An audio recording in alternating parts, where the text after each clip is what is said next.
1248 سے لے کے 1250 جو صلیبی حملہ ہوا، 7ویں صلیبی حملہ،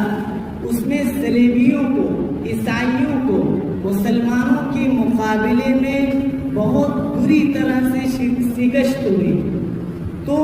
صلیبیوں کا ایک بہت بڑا مبلغ تھا، ایک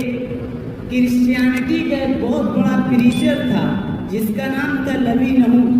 تو اس نے اپنے لوگوں کو جمع کر کے ایک بہت بڑی وصیت کی، اور اس وصیت میں کہا دیکھو مسلمانوں پر زور اور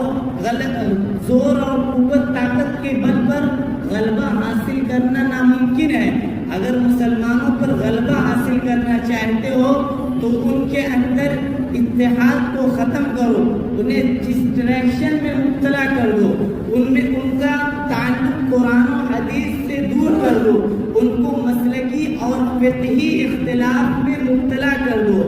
اور ان کے اندر اخلاقی بیراہ روی اور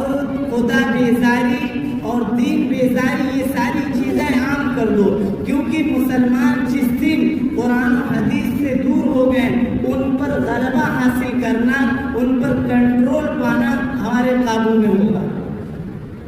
تو اب اس کی وصیت کے تحت یورپین امپائر نے 1270 میں اس کو عملی جامہ پہنایا، اس کے تحت کام کرنا شروع کر دیا۔ اب اس میں 4 چیزیں یورپین امپائر نے متعدد وسائل تیار کی، جس میں 4 چیزوں کا نام لے رہا ہوں۔ سب سے پہلے عیسائی مشنری، دوسری چیز استشراق جسے ہم اورینٹلزم کہتے ہیں، تیسری چیز